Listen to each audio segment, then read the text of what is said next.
नमस्कार। आज हम एक बहुत ही दिलचस्प विषय पर बात कर रहे हैं। नमस्कार। ये विषय प्राचीन कथाओं से जुड़ा है, लेकिन हम इसे विज्ञान के नजरिए से देखेंगे। हनुमान जी की वो जो रूप बदलने की अद्भुत क्षमता है। हाँ, बिल्कुल, बहुत आकर्षक विषय है ये। हमारे पास जो सामग्री है वो इसी सवाल को देखती है, हनुमान का रूप परिवर्तन, विज्ञान और मिथक। देखिए, हमारा इरादा यहाँ पौराणिक मान्यताओं को गलत साबित करना बिल्कुल नहीं है। नहीं, बिल्कुल नहीं। हम बस ये समझना चाहते हैं कि क्या जीव विज्ञान की दुनिया में इस तरह के कायापलट की कोई संभावना है, कोई झलक? क्या प्रकृति में ऐसे बदलाव मुमकिन है? तो चलिए इसी की पड़ताल करते हैं। जरूर। तो मेरा पहला सवाल यही है, क्या प्रकृति में कुछ ऐसा है जो इस तरह के रूप परिवर्तन जैसा लगे, भले ही बहुत छोटे पैमाने पर? हाँ, कुछ हद तक तो है। प्रकृति में कुछ जीव हैं जो कमाल का अनुकूलन दिखाते हैं। जैसे कुछ कीड़े या मछलियां हैं, वो बहुत तेजी से बढ़ते हैं। और कुछ उभयचर हैं, मतलब एम्फिबियंस, वो जरूरत पड़ने पर अपने अंगों का आकार या मतलब थोड़ा बहुत बदल सकते हैं। अच्छा। हाँ, पर ये एक सीमित बदलाव है, बहुत ही सीमित। और अगर हम आज के विज्ञान को देखें तो स्टेम सेल रिसर्च है। हाँ, स्टेम सेल्स। ये वो कोशिकाएं हैं जो किसी भी अंग में ढल सकती हैं, या फिर क्रिस्पर जैसी जीन एडिटिंग तकनीक है। जीन एडिटिंग, हाँ। इन्हें आप समझ लीजिए डीएनए बदलने वाली कैंची की तरह। तो ये सब नियंत्रित जैविक परिवर्तन की तरफ इशारा तो करते हैं। नियंत्रित मतलब लैब में? हाँ, बिल्कुल। और हाँ, जैसे गिरगिट रंग बदलता है या कुछ जीव नकल करते हैं दूसरे जीवों की। मिमिक्री जिसे कहते हैं। हाँ, मिमिक्री। वो भी एक तरह से रूप बदलना ही लगता है, पर वो ज्यादातर बाहरी अनुकूलन है, अंदरूनी ढांचा नहीं बदलता। ये उदाहरण वाकई दिलचस्प है। लेकिन हनुमान जी के पल भर में पहाड़ जैसे विशाल हो जाने, हाँ, वो स्तर बिल्कुल अलग है। ये एकदम अणु जितना छोटा हो जाने के सामने तो ये बहुत ही मतलब मामूली लगता है। बिल्कुल। तो यहीं पर असली सवाल आता है, इस तरह के तात्कालिक और इतने बड़े पैमाने पर रूप बदलने में असल जैविक बाधाएं क्या हैं? विज्ञान क्या कहता है? बिल्कुल, यही विज्ञान की सीमा एकदम साफ नजर आती है। देखिए, पहली और शायद सबसे बड़ी चुनौती है द्रव्यमान और ऊर्जा का संरक्षण। मास और एनर्जी कंजर्वेशन। हाँ, वही। पलक झपकते ही मान लीजिए विशाल होना है, तो उसके लिए जरूरी अतिरिक्त पदार्थ, वो मास, कहाँ से आएगा?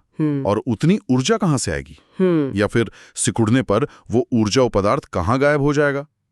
भौतिकी का मतलब फिजिक्स का ये मूल नियम है, ऊर्जा ना बनती है ना नष्ट होती है, बस रूप बदलती है। सही बात है। तो ये तात्कालिक रूप परिवर्तन इस नियम को सीधी चुनौती देता है। मतलब सिर्फ इच्छा शक्ति से वजन बढ़ाना या घटाना वो संभव नहीं लगता, प्रकृति के नियम आड़े आते हैं। सही कहा, बिल्कुल। फिर दूसरी बड़ी बाधा है शारीरिक संरचना, बॉडी स्ट्रक्चर। हाँ, हड्डियां, मांसपेशियां, नसें, अंदर के अंग, इन सबको तुरंत बिना किसी नुकसान के पूरी तरह से दोबारा अरेंज करना। बाप रे! सोचिए, पूरा कंकाल, सारे आंतरिक अंग, उनका ढांचा सेकंडों में बदल जाए। ये जैविक रूप से मतलब बायोलॉजिकली लगभग असंभव लगता है।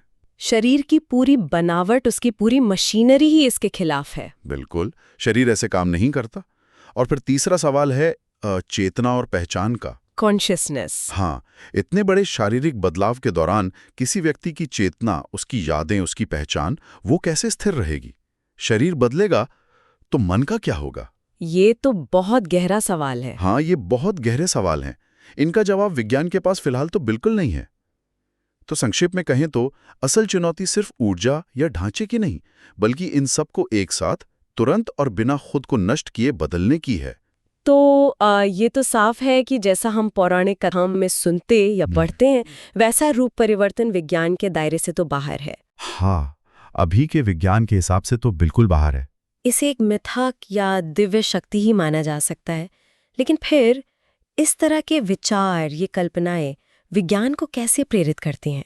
क्या इन मिथकों का कोई रचनात्मक पहलू भी है? हाँ, बिल्कुल है। ये पौराणिक कथाएं, ये जो कल्पनाएं हैं ना, ये भविष्य की वैज्ञानिक खोजों के लिए एक तरह से प्रेरणा का स्रोत बनती हैं। अच्छा? कैसे?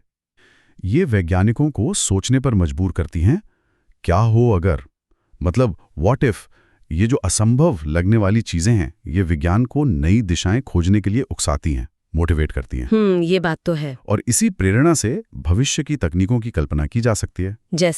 जैसे मान लीजिए एडवांस्ड सिंथेटिक बायोलॉजी, जिसमें शायद पूरी तरह नए जैविक रूप बनाए जा सकें, या फिर प्रोग्रामेबल मैटर, ऐसा पदार्थ जिसे आप जैसा चाहें वैसा आकार या गुण दे सकें। प्रोग्रामेबल मैटर, वाह। या फिर नैनोबोट्स, बहुत ही छोटे सूक्ष्म रोबोट्स जो शायद कोशिकीय स्तर पर, मतलब सेल्यूलर लेवल पर शरीर में बदलाव कर सकें। ये सब अभी जाहिर है कल्पना ज्यादा है, सिद्धांत हैं, पर ये हमें मिथकीय क्षमताओं के शायद थोड़े करीब ले जा सकते हैं। लेकिन इसके साथ तो नैतिक सवाल भी जुड़ जाते होंगे। बिल्कुल। जाहिर है अगर ऐसी क्षमताएं कभी हकीकत बनी भी तो ये बहुत गहरे नैतिक सवाल खड़े करेंगी। डिजाइनर जीव बनाने के क्या मायने होंगे? प्रकृति के साथ इस तरह की छेड़छाड़ के परिणाम क्या होंगे? हाँ, ये सोचने वाली बात है। तो ये मिथक हमें सिर्फ संभावनाओं के बारे में नहीं बल्कि हमारी जिम्मेदारियों के बारे में भी सोचने पर मजबूर करते हैं। तो कुल मिलाकर सार ये निकलता है कि हनुमान जी की शक्ति तो पौराणिक और दिव्य है, विज्ञान के नियमों से परे। हाँ, उसे उसी दायरे में देखना चाहिए। लेकिन इस विषय पर विज्ञान के नजरिए से सोचने पर हमें जीव विज्ञान की मौजूदा सीमाओं का पता चलता है, और साथ ही इंसान की कल्पना की उड़ान का भी, कि प्रकृति के नियम कितने मजबूत हैं और हमारे सपने कितने ऊंचे हो सकते हैं। बिल्कुल सही कहा। मिथक हमारी जिज्ञासा को जगाते हैं और वैज्ञानिक सोच को कहीं ना कहीं प्रेरित करते हैं। वो हमें असंभव लगने वाले सवाल पूछने के लिए प्रोत्साहित करते हैं और अक्सर यही सवाल नई खोजों की नींव रखते हैं। और जाते जाते हमारे श्रोताओं के लिए एक विचार छोड़ जाते हैं। जरूर। हनुमान जी के रूप परिवर्तन की तरह ऐसी और कौन सी पौराणिक शक्तियां या क्षमताएं हो सकती हैं जो भविष्य में विज्ञान को नई राहें दिखाने या शायद बड़ी चुनौतियों से निपटने के लिए प्रेरित कर सकती हैं?